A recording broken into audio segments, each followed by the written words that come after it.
So overnight we saw the introduction of a new update, this is the Dragon Blessing update, which is a whole new form of stat progression done through the Dragon system.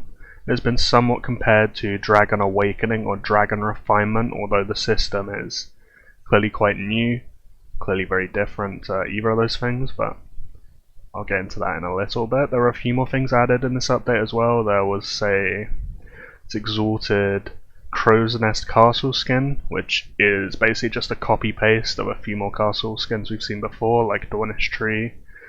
It does have the exact same active bonuses as Might of Westerlands, so it also has worse collection bonuses in my opinion because it doesn't have the shelter capacity. So I don't think it's that great a castle skin, to be honest, but we'll see how easy to obtain it is. Other than that, there were 2 new troop appearances added. There was Night's Watch and Red Priestess. Night's Watch is a infantry copy-paste of City Watch of Old Town. Exact same stats, but infantry all the way along here.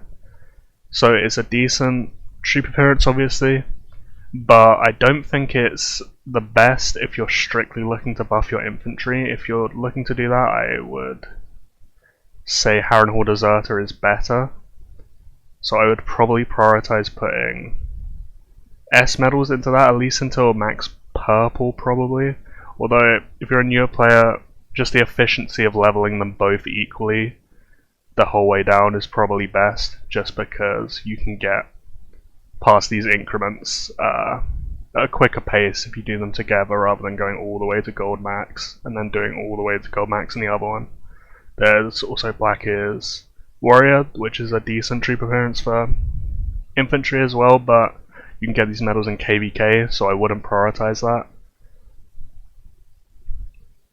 I would definitely say Harrenhal Deserter, then Night's Watch, in that order. And then Red Priestess, I think, in my opinion at least, it is the best SS troop appearance for like low mid spenders without an excess of SS medals. I personally prefer enemy army attack reduction to total attack, so it's either this or Dothraki Rider, which is the exact same, but this is totals and Red Priestess is reductions. So where it differs is basically reduction is better than self stats if the target you're hitting has more numbers in the fight than you do, because say if you're attacking with 1 million troops into 3 million, the reduction would hit 3 million troops, whereas the total attack would only hit 1 million. So in the context of you being the attacker there into the 3 million, the reduction would net you more value. Personally, that's where I find most of my PvP scenarios. If you're solo attacking a lot, if you're rallying a lot, reduction will grant you the most value there. So I really like this. I'm actually gonna get to max grey right now. I stacked the medals from Treasure Seeker and the resource collection event because I knew this was coming from Pioneer. If you find yourself baiting solos a lot or tanking rallies, the 5% total attack will be slightly better, but I think these two are definitely the best 2 grey compared to everything else by quite a distance. But then their second tier and third tiers, well, second tier mostly, will fall behind the Water Dancer and Kingsguard Inf and Kingsguard Bowman because they have total attack. So I do Dothraki Rider, Red Priestess to grey first as priority and get everything to grey, and then those 3 to green for the total attack. But then the big one is this Dragon Awakening system, or Dragon Blessings. So it works as you have to stack 100 of these blessing stones. You can buy them through the Dragon Merchant with 20 marks of the True Dragon, I think it's called, and you can get 100 a day for 100 marks, which is actually quite a lot. I think a lot of people, if they're going to want to be farming that, especially if they haven't completed the second dragon yet, or if they've only recently completed it and they don't have many of these stacked up, they're going to really have to increase their income of them somehow. So they're going to have to start doing a lot of dragons compared to before. I personally haven't done dragons in months because I've had the second dragon maxed out and I wanted to max the rebel set, the rebel group set with my endurance. Now I think this is really bringing dragons back into the game to an extent for people like me.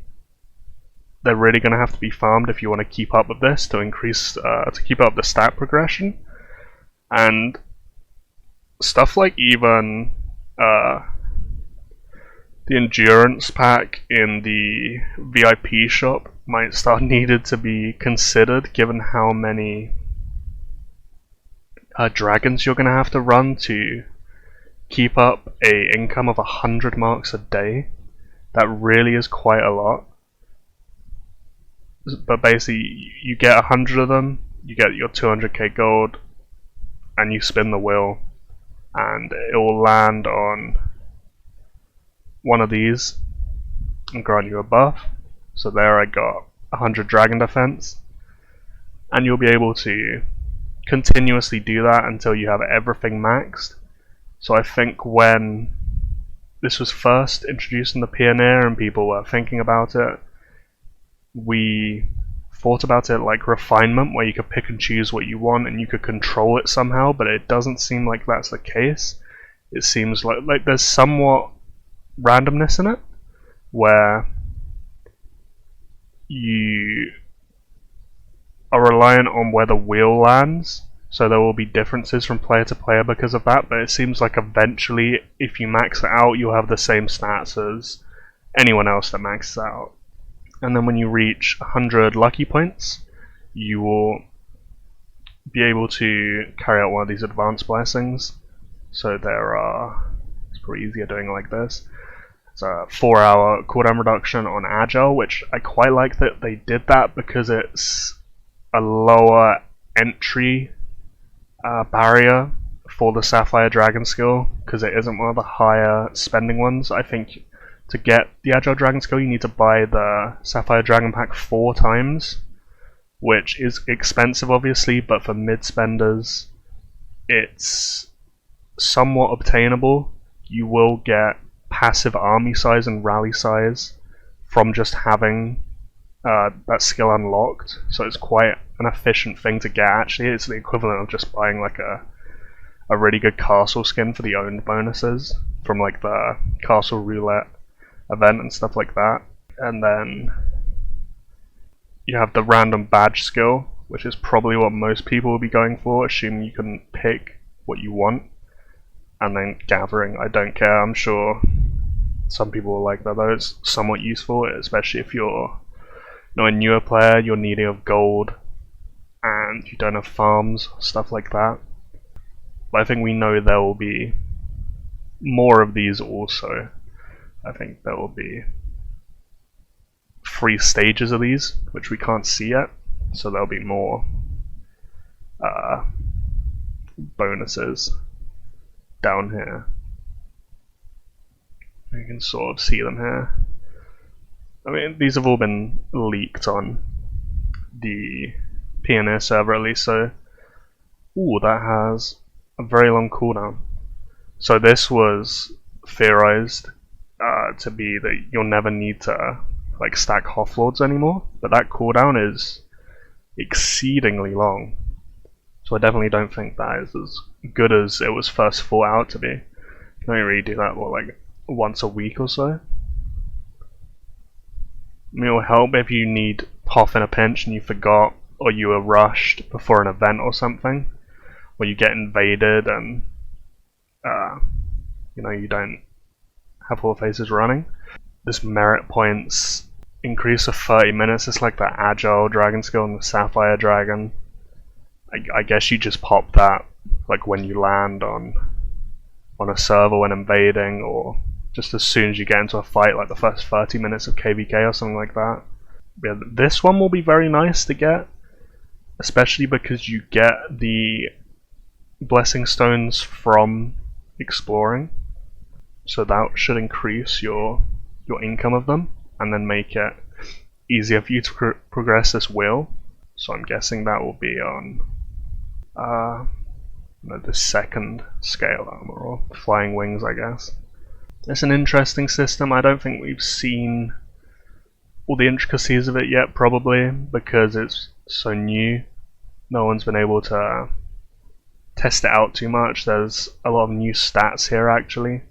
Like, oh my god, there's a bowman defense reduction skill. Why is that in there? Fair enough. But yeah, things like the dragon crit chance. Where is that? Yeah, dragon crit damage, dragon crit chance. Those are very interesting. Those are new stats. It's quite RNG.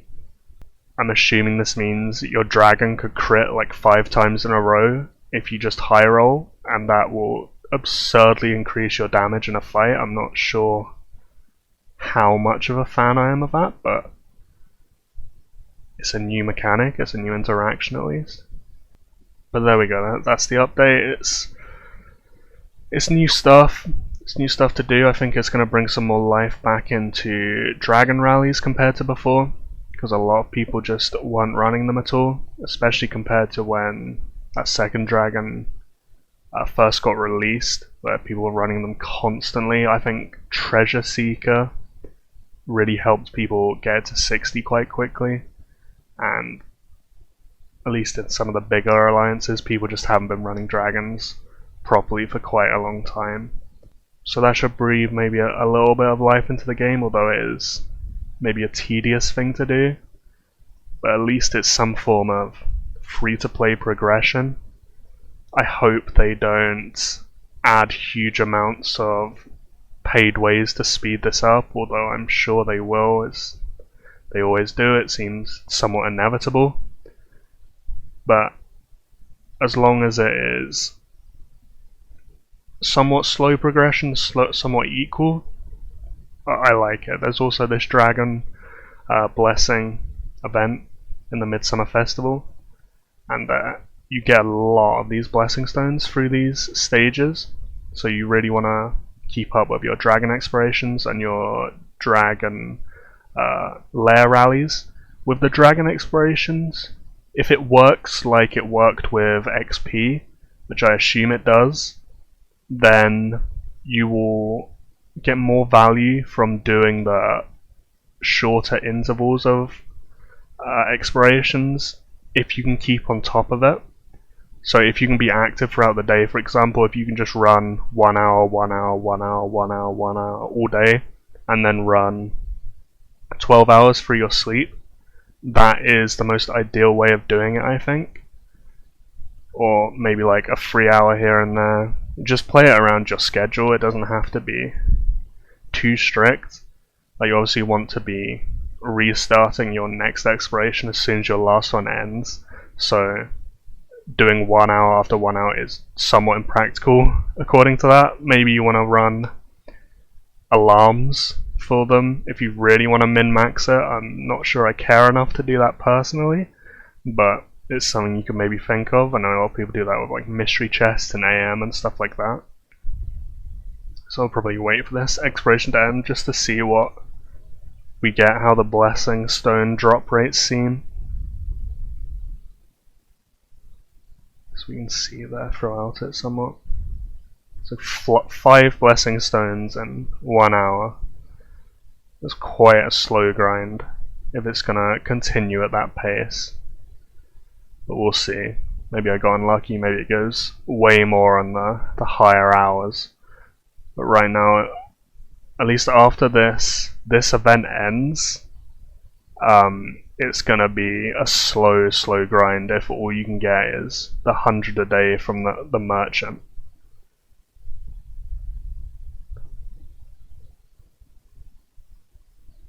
So here the lucky points are giving somewhat randomized amounts. I'm not entirely sure how that works. I got 3, and then 1 on the third one.